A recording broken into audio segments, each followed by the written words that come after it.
Hello, everybody. Welcome back to Level 1 News. Today is March 2nd, and we're doing, what was it, Business and Social? Business and Social. Now, we don't have a lot of good news this week. It's been a bleak time in the world. Some of you will consider this very good news because many of you are huge fanboys and girls, I suppose, of this company. AMD is now worth more than rival Intel. Woo! At least that's the Yahoo Finance headline. Now, Intel is still much, much larger than AMD. We're talking about market cap here. Market cap. Which tells you that AMD is way overvalued. Way overvalued, but they have that growth outlook, and that is what investors love. They need growth. And they're buying back $8 billion of their stock. Do we have that in here? I forgot. I don't remember that. I don't remember that detail, but that's not surprising. What? Because when your stock is overvalued, what do? You buy it back. You overvalue it even more. You pull shares out of circulation. It's probably to try to keep the price quasi-stable so that it's not fluctuating $50, which is probably a good idea. But that's not why stock buybacks. That might be impossible right now, too, for other reasons. That's the least unethical way that you... Not ethical, I don't know what I'm saying. So this is an interesting headline in terms of the timing. Obviously, they'll sell as many of these as they can because that's what you're going to do now. But when you think about the energy situation in the world, especially Europe, that's coming up, this is a hungry, hungry boy. GeForce RTX 4090 would consume up to 750 watts, and it's going to arrive in September. 750 to 800 watts for the top-end 4090 GPU. That's a lot of watts. 6 PCIe connectors. Or 2 of the fancy new ones. Which will have to be the fancy new ones. Which means you're going to have a new motherboard to go along with your new video card. And your new PCI Express 5 power supply. That's 2,000 watts. By the way, most people's circuits in their homes are only good to about 1,500 watts. 1,600 watts, something like that. And then you start to have trouble with more than one thing on that circuit. Ouch. But think of the frame rates. Now, we've seen a lot of companies try to gobble up open source, especially when it comes to chips and that type of thing, and it's not working out. So maybe the better way to go about it is just to try to get the talent, right? Just try to scoop up any talent you can in that area. Intel ramps up investment by acquiring Linutronix. I don't mean this in a bad way, but, scooping up talent. Intel has a lot of talent for Linux, but it makes me worried about what's going on internally, that they don't have a cohesive enough team that this seemed good. Because remember, under the previous CEO, didn't Intel shed a lot of their open source projects and their open source contributions? And this seems like an about-face and strategy. But also, those people that they shed don't seem to want to come back. Well, in the meantime, you went somewhere else and you found out how bad it was at Intel, right? I don't know. It's really kind of bizarre. They definitely could have done a better job launching Alder Lake on Linux, for sure. And we have some hardware announcements from them, although we are down to the very unexciting portion of the chip lineup. Intel's 12th Gen Alder Lake chips for thinner and lighter laptops have arrived. This is another battleground. It's like, red versus blue. Intel's got a lot more SKUs, and it looks like Intel's doing better for the higher wattage laptops, and AMD's doing better for the lower wattage laptops. So it's an interesting time to be alive. Competition is good for the consumer. And in the server closet, Intel is also trying to stop the bleeding. Intel discloses multi-generational Xeon Scalable roadmap, new E-core only Xeons in 2024. There's a 24-core E-core only Xeon that's in the Linux kernel. There's evidence of it in the Linux kernel, which is kind of exciting. But this roadmap goes through beyond 2024. So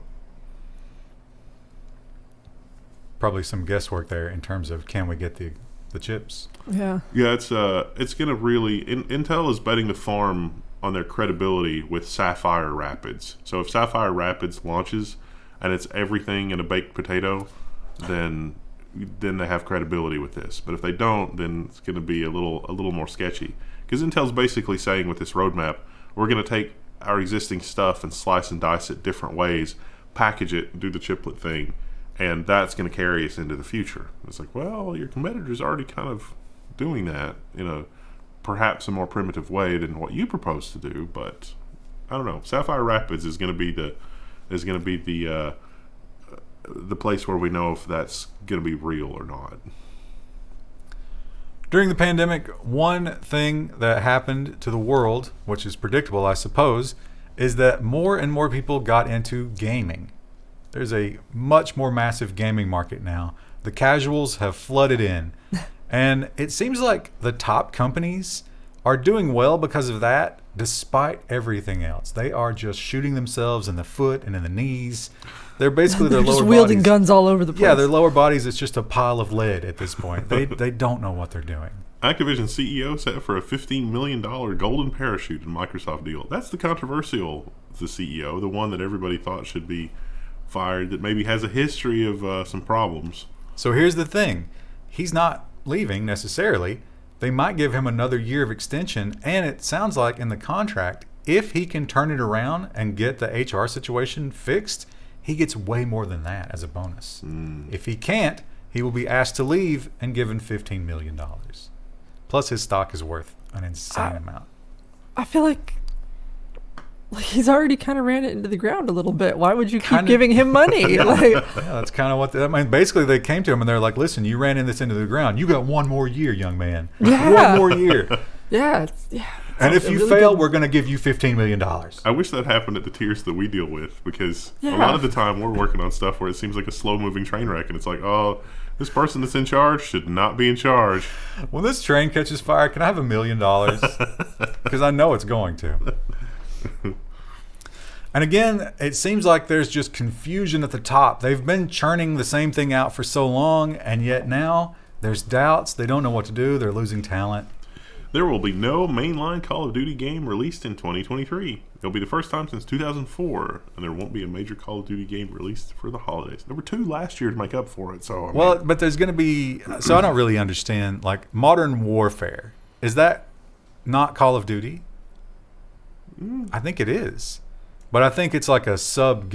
Yeah. So look, there's Call of Duty : Modern Warfare 2019. Yeah. So there is going to be, but they say a mainline Call of Duty. So I guess there's like.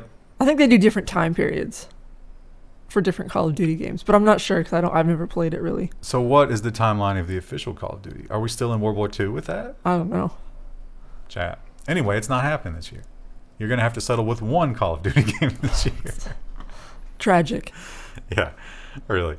And also, of course, the three of us have no interest or knowledge of any of this because we're not huge sports people. And even then, if we were huge sports people, we wouldn't be to this sport because we're Americans.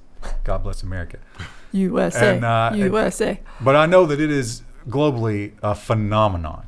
It is a massive thing, which is weird because EA is like, it's not that big a deal. EA's CEO tells staff that it's been impeded, quote unquote, by the FIFA brand. It's 4 letters on a box. They're probably not going to make a FIFA game. Or maybe that this is all an elaborate ruse because FIFA wants too much money. There's a lot of wailing probably in different parts of the world who actually play a lot of FIFA games. I was watching the British Parliament talking about the invasion. And one guy actually brought up, he was like, hey, we can't let Russia be part of the football league anymore. Yeah. And Boris Johnson was like, yeah, we won't. There's a lot of stuff like that. I think there was a story today that was like they're removing stuff from supermarkets that comes from Russia. Like they're trying to really hit them everywhere. I don't know if the supermarket stuff would hurt Putin directly, right? Isn't that a sanction that's just going to hurt the probably, but manufacturers? I don't think that's an official sanction. I think that's just local people being like, I don't want to buy this stuff anymore. Well, here's something that should have been sanctioned, but it wasn't. It was allowed to live a horrible, horrible little life until it was choked out by lack of interest, as everyone knew would happen. Bethesda to retire its games launcher and migrate titles over to Steam. I have to remember to log into my Fallout 76 account and migrate it over to Steam. Do you really care? Do you still play it at all? You used to be into it for a while. I haven't played it since the last time we talked about it, so it's been a while. I'm pretty sure Epic gave that away one week. Yeah, they so did. You could just get it there. Yeah. Just switch over that. Well, those new Intel chips might be handy for a gaming Chromebook. What? That's right, a gaming Chromebook. Ars Technica reports that HP and Lenovo Chromebooks expected to support Steam. ARM-based Chromebook support is still unclear. So this comes to us courtesy of the magical APUs and Stadia a little bit, and also the fact that the APUs are... Probably some Steam Deck learnings Yeah. mixed in there. It seems like Gaben is just going to put Steam on everything, which is brilliant. Yeah. When do you think it'll come to the phone? Ooh. I mean, there is a version on the phone, isn't there? You can do Steam streaming on the phone. It's actually surprisingly competent. Amazing. Now, you do have to have quite a beefy Chromebook. Those do exist, but they've got some options here that you can take a look at. They're a little pricey. Some of them are really knocking on $1,000 or more. Whew. But hey, you could play Project Zomboid on the Chromebook. And a gaming computer or a gaming console, there's really not much gray area anymore. They're just, little computers with various amounts of hardware power. And when you compare the hardware power in a Tesla, for example, not that different, right? So put Steam on it. Elon Musk says that Tesla is working to make Steam video games work in its vehicles. Why? Well, it's that APU again, the Navi 23. It's going to be there forever. I kind of just don't understand why you would do this, but... Oh, well, he brought that up. So for now, this is, waiting to charge probably is the most likely reason you would use it, or just, waiting in traffic or whatever.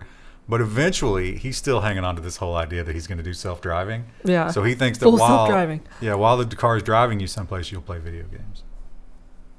It's a nice dream. I don't know how true. I think did someone in the forum do gaming stuff on their Tesla? I've seen that thread, but I haven't looked at it closely. Yeah, they were using the fly-by-wire controls in the Tesla for a racing game. Oh. And they had TV set up outside their Tesla, so you could drive around. The Tesla's not moving, but... It controls the game, yeah. Yeah. You think that's a lot more immersive, or does that just get annoying after a while? It's probably really fun for about a week, and then it's like...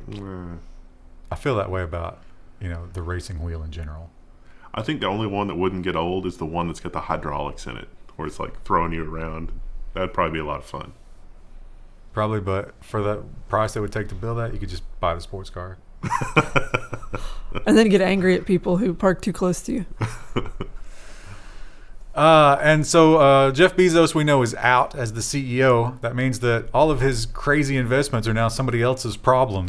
And apparently some of them are pretty big problems. Amazon's sprawling grocery business has become, quote-unquote, an expensive hobby with a cloudy future. Turns out Amazon's logistics may be not doing as good as some of their other investments. So they're looking at this and saying, why did we invest in this when we could have invested in these other things which have better growth than that?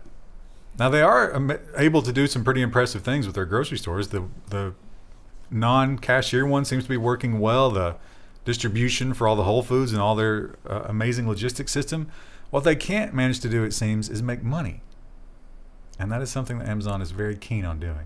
That's going to get them in trouble in the European Union, too, because the case that we had a couple of weeks ago about the UK saying, oh, you're a grocer, blah, blah, blah. If Amazon isn't making enough money that the UK thinks they're doing legitimate business operations, they're going to run afoul of like anti-competitive behavior. And then that's going to be really bad for Amazon in the UK if anybody's paying attention to that. They also have that grocer ruling in the UK, or was it the EU? UK. And that's a big problem for them, which they could probably get away from if they just abandoned all the grocery nonsense and sold it off. So just depends on what they want to do. See, I think the whole they're not making enough money from the grocery thing, I think that's deliberate to drive competitors out of business so they can jack up the prices. See also diapers.com. Do you think the new See guy... also their whole business model about literally everything. You think they're in the boardroom and they're like, all right, we're thinking about disinvesting from groceries, and Jeff is just sitting there like, no. No. He's like screaming at somebody 2 inches from their face. He's not actually in the board meeting. He's on his mega yacht, and he's joining via conference call. It's like, did you not see what I did with diapers.com? This is what we're doing with spinach. Krista, I think Jeff's the kind of guy who would just helicopter them to the mega To the mega yacht, yeah. to flex. And then they're at the table and they're talking about, it's like, no, I think we really should get out of groceries. And he's like, oh, did you want to swim home? Is that what we're doing? They arrived at the conference table and he's like, you guys want some human sushi? And they're like, wait, what? We're in international water. It's the most exotic food, and he's all excited about it. Now, Amazon is an evil company who's good at it. They're very good at being evil. They perform a service that I'm willing to do business with them, even though I know that they're evil. This is a company that's bad at everything. They got a boost from the pandemic because people were trapped at home, and they squandered every bit of that goodwill. It is incredible how bad they are. Inside Project Tinman, Peloton's plan to conceal rust in its exercise bikes. So Peloton just recently laid off a bunch of people, and they have some things to say. They didn't. What was it? What did they give him? They gave him a Peloton, not prescription, subscription, And some merch, yeah. and some merch as their like severance pay. Huh? Yeah. That's weird how that didn't buy their silence. So you can see this bike. You got this like outer powder coated type situation going on, but inside there are stabilizing steel rods and stuff, and those rusted a lot. And sometimes it came through. Now, what they should have done was send those back to the manufacturer as rejects. But the problem is they had already sold so many bikes that they didn't have. They couldn't logistically fulfill their orders unless they did it with the rusty ones. So what do? They covered up the rust and sent it to you anyway. And there was an official company policy. You could not send those back. So when you called them up, they would just argue with you. Until now. Yeah. You can send it back now. Hopefully to never buy anything from them ever again.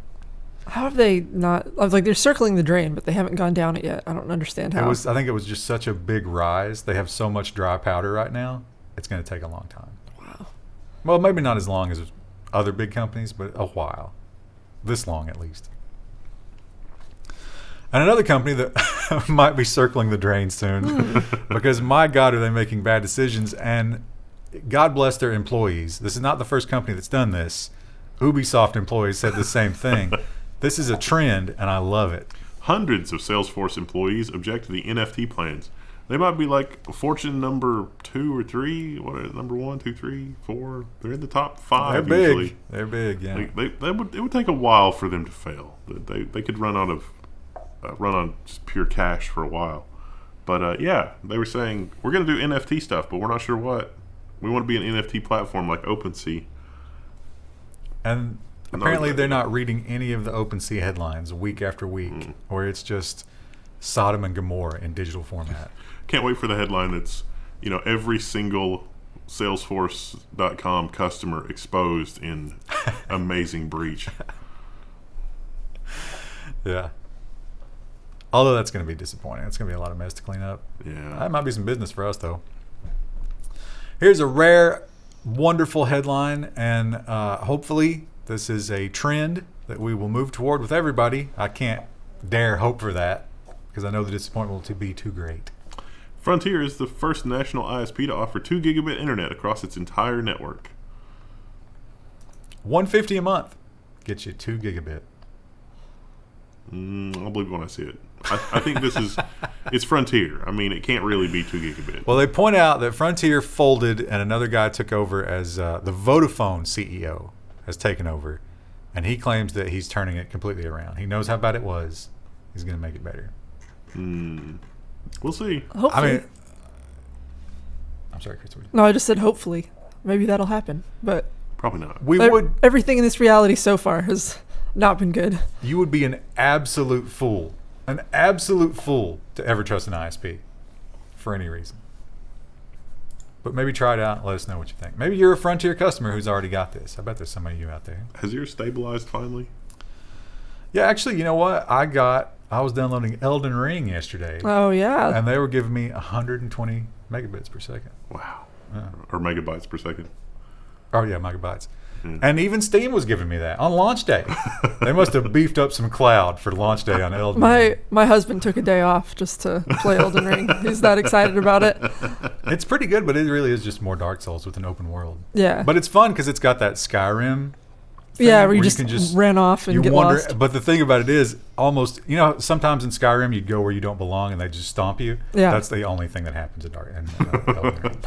I also like how people are kind of salty or excited about the fact that you have to write down what the NPC told you to do and where you're supposed to go because it doesn't give you any help. That's the thing that usually causes me to never finish those games because I'll come back to it a month later and forget. I have no clue. And what was I doing? Yeah, I feel like if I were the character in the game, it would be important enough to me that I could just internalize those things. I don't know. It's so like the lore and everything is so obscure. You never really understand any of it, so you probably wouldn't know.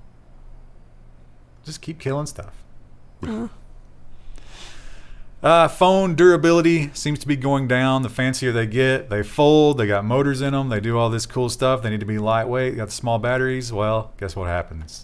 OnePlus 10 Pro snaps in half in durability tests. JerryRigEverything broke the phone. He was trying to break the phone. Yeah. You can see the background there that he was not going to do this phone any favors in this situation. But he did not. He's done this to a lot of phones, I assume.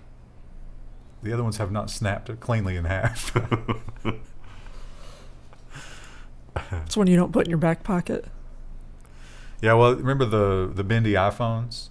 That was the thing. Yeah. I think there was like a class action suit over that.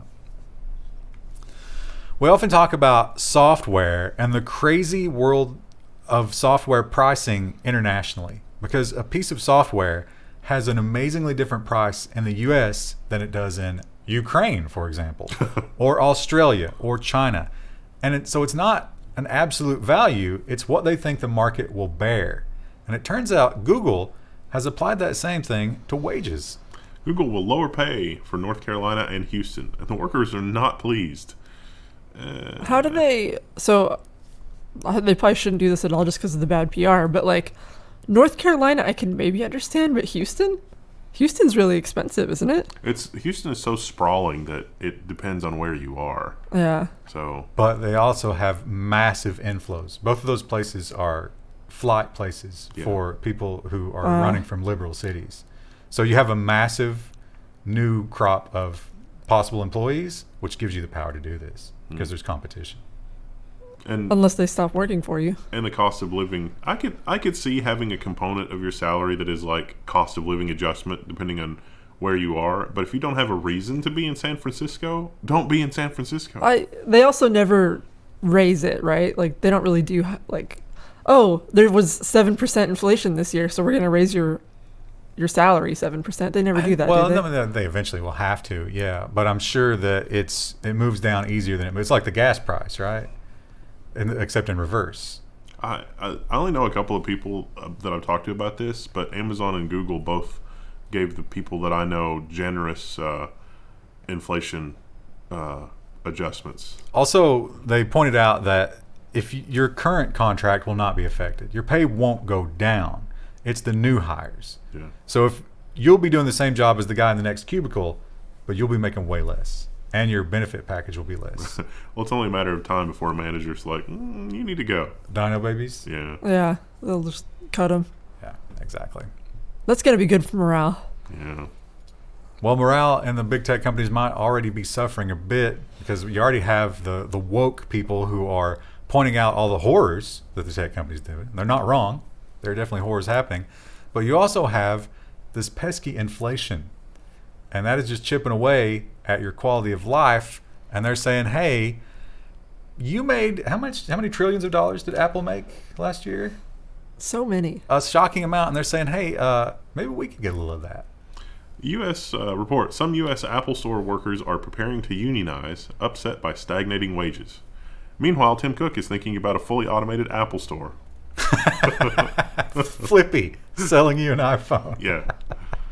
I mean, they're at the airports. There are already Apple vending machines where you can just walk up, give it a credit card, and get an $800 iPhone. Like that's especially the international airports. That's already a thing. It's the Apple kiosk. Yeah, I think some colleges have that. Yeah, I'm gonna go spend $1,000 at a vending machine for an iPad. Crazy. I borrowed all the money anyway, right? It's not real to me. And we talk a lot about patents and copyright and how horrible that situation is and how disgusting it is. And this is an excellent example of that because it's something that should never be patented. This is not a great write-up. It took me a minute to understand what was going on here. Oh, it's very obtuse, yes. Yeah. But I think that's where they think they're going to get away with it, right? Yeah. Alarm raised after Microsoft wins data encoding patent. All right, so this is the Register article, and you should go read that. But let me break it down for you. There is a PhD research scientist working at a university who, along with some other people in the industry, have come up with a new standard to replace JPEG. And JPEG is from the 90s. We invented it in the 90s, wavelet compression. Woo, exciting times. This one is much better, much more efficient. It has more computational overhead, but with modern processors, it's not really a big deal. This could be significant data savings for the internet, but they want it to be adopted as an open standard. And so this guy not only came up with it and implemented it, but it has also fended off people that are looking to encumber it with intellectual property controls, because you don't actually want that when you want something to become the standard. And so Microsoft has, in his view, patented basically his implementation. He didn't see anything in the patent that significantly changed or extended it, and he's worried that people will look at that and say, oh, Microsoft's got a patent on this data standard. We're going to stick with the JPEG standard from 1995 because it's safe to use from an intellectual property standpoint. If I reinvented JPEG, I would name it GPEG, G-I-PEG. And it would be the J sound, but not G. And people would hate it. The GIF guy, originally, there's some BBS posts for the GIF guy that says that he pronounces it GIF, but whatever. That's why I pronounce it GIF. You invent something, you get to name it. No. I stand by that. GNU's not Unix. GNOME. GNOME. What's a GNOME? Moving on to social media, and I've been following quite a few Twitter accounts that I normally wouldn't to see this exact type of thing, and sure enough, they get censored a lot. The Verge has this article: Twitter accounts sharing video from Ukraine are being suspended when they're needed most. So it turns out that there's a bot army that are flagging things, and the algorithm says, oh, this is probably not real. It's very real. Yeah, maybe a little too real. But then there's other disinformation things that are popping up. There's things like video game footage from Arma. So if you're going to share something, be extra careful, please. Because come on. If you're somebody who worked on the graphical stuff on Arma, you got to be proud of that, right? Yeah. Now, I saw a couple of pictures where they had posted a picture and they had blurred out what you would think were bodies, but then you could find the real picture. There were no bodies. Yeah. Huh. They were trying to fake that for some reason. I don't know what you gain from that. Some people were posting just absolutely ridiculous stuff because they're just trying to get in on the hype. But yeah, it's unfortunate that there's so many things. I've heard that as well with YouTube. So there were YouTube live streams of the Capitol, and apparently bots are mass reporting people in there as well. Yeah. So not great. Not great. If you are so desperate for social media validation that you try to use fake war news hype, Yeah. Isn't that sad? are there no mirrors in your home? How do you walk by one and not just burst into tears at what Or you just start are? vomiting. Yeah. Well, the Metaverse is still out there, and headline after headline, and yet they got 2 apps at this point, right? And then now we have this football stadium that's coming. But Zuckerberg is still treating this like it's eventually, someday, going to be this magical future that we really don't have a route to with modern technology. Meta plans universal speech translator and digital assistant for its metaverse future. It wants your AI assistant to move between the real and the virtual world. So there's going to be a robot that connects to my computer and follows me around? I guess it's kind of an R2-D2 type of deal, huh? You talk to your phone and it's just like, hey phone, I need you to translate for me. And it pops out some legs and arms, and it's like, yeah, let me do a dance while I do that. I'm looking forward to when the universal translator won't give me an accurate translation, like, what's happening in Europe right now? And it's, everything is fine. Your account has been banned. Or it'd be like Newspeak, where they just slowly whittle away the language, which they're already doing, until there is no way to express, for example, dissatisfaction with the government. Those words don't exist anymore. It's a military exercise. Can I get the George Carlin module loaded into my AI? For Who? The word? I can't find that name. We also have Facebook once again being blamed for some ethnic cleansing. Now, they don't not doing it personally, but they do seem to be allowing posts which organize it. Facebook lets vigilantes in Ethiopia incite ethnic killing. So posts where it's like, hey, we should go here and just murder a bunch of people. It's like, yeah, that sounds fine. Would you like to invite more people to this But event? yeah, do you want to make an event for that? I thought about, this story bothered me, and I thought about how this could happen, and I think I can explain it in hillbilly terms. I think everybody's heard of the Hatfield and the McCoy feud, maybe, or almost Probably everybody. not internationally. Probably That's not It's two internationally. families, kind of like the Montagues and the Capulets. That's a better. And it's constantly at war.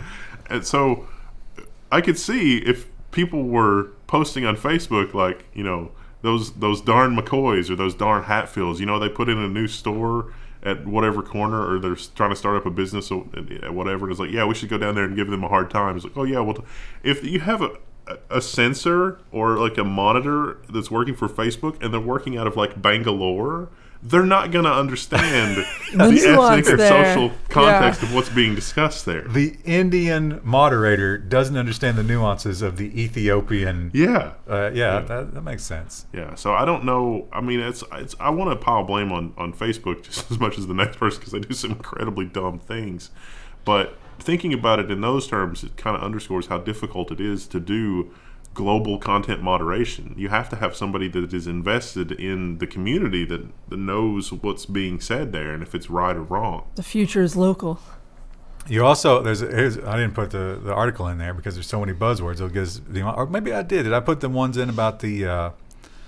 There some of the Ukrainian troops they have some ideals that are not compatible with anything that Facebook allows.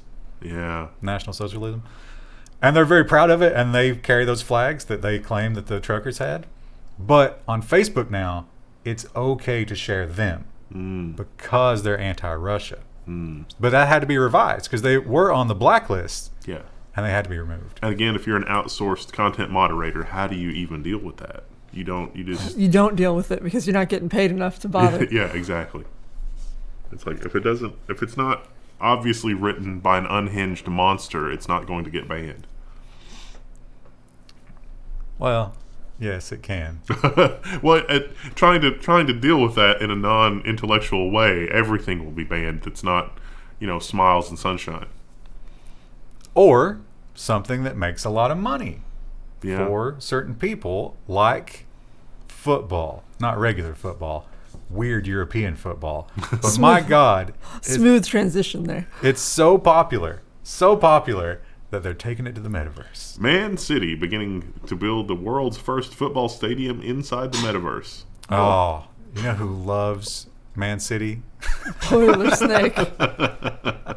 He doesn't have any feet, but it is his dream. He to loves play in that watching other stadium. people play. I don't understand why we need a stadium if people can just be, disconnected eyeballs watching the competition. I guess they felt like it was good to experience being among all those other people.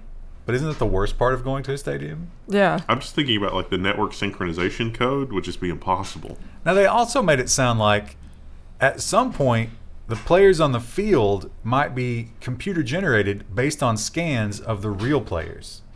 Oh, so like FIFA then. Exactly. Wow. Because, FIFA's got the entire skeleton models and everything. And they're like, we could probably do that right now. Sometimes they get a little lazy with that. There was that EA source code leak where it was like, wait a minute, the model for this player is the same as this other player. What? I mean, I kind of get it. Some of the Elden Ring enemies are 100% just plucked directly from Dark Souls. Yeah. They didn't change them at all. But it's fine. It's fine. This one, we didn't do this one, right? We did not. Yeah, because this happened on the 18th, but we managed to leave it out. This was a short week, so we threw it back in. Some unpleasant news for Meta. Meta has axed its head of global community development after he appears on video on an underage sex thing. It's terrible. I thought we did this one, but maybe it was someone else also at Meta. Yes, it was. There was a guy from NVIDIA. Yep. Yeah, maybe that's what I was on. There was a guy from Intel. Mm-hmm. Wasn't there one more? Good grief. Yeah, it's not great. You start making a lot of money in Silicon Valley and you want to throw it around, sometimes you want to throw it at young boys, it seems. He did not specifically commit a crime in these videos, but it was enough of a smoking gun that they were like, yeah, you got to go. Yeah, this is not a good look. We can't have that here.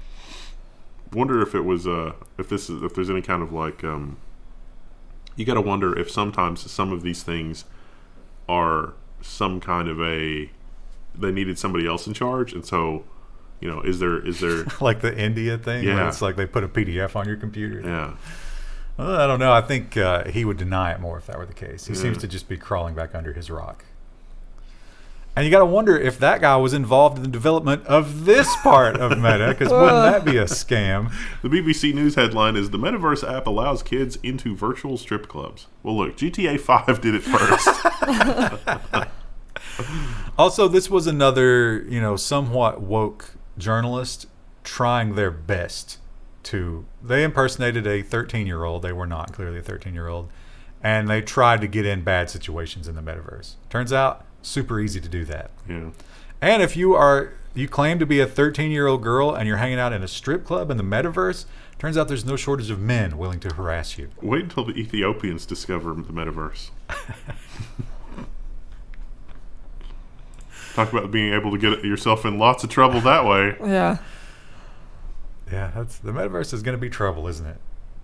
If it ever takes off. I kind of hope it doesn't, but it's going to be a dark, dark timeline when, a trucker in Michigan has finished his shift, puts on his VR helmet, and then pretends to be whatever ethnic minority is going to be harassed and goes to hang out in Ethiopia. And it's like, why are you doing that? It's like, I just enjoy trolling. Okay. This is where we are as a society now. I just like watching it circle the drain.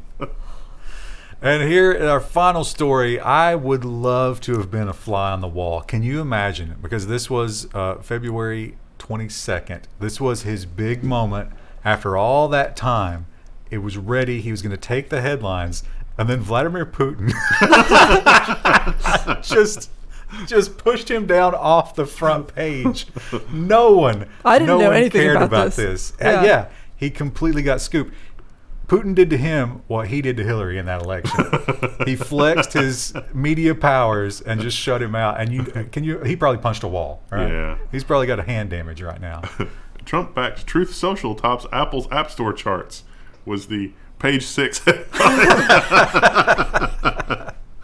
CNBC. So apparently it was popular enough to have a waiting list. They weren't letting everybody in. And it was number 1 on the App Store, but that is all you heard about this. I haven't heard anything else. No. Isn't this his second attempt at a social media? No, I think the other one was somebody, like they weren't officially. Okay. Because Mike Lindell did one. Remember that one? Oh. There were a couple, yeah. And then all of them had horrible security flaws. And eventually they just faded out.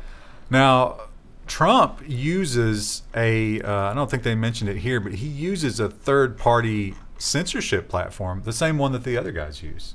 And a lot of people are like, well, aren't you doing exactly what you claimed that you weren't going to do here?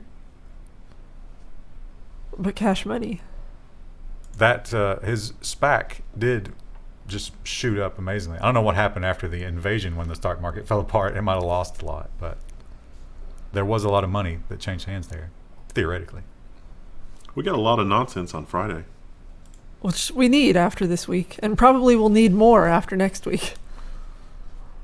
We will see you guys then. Woo. Bye!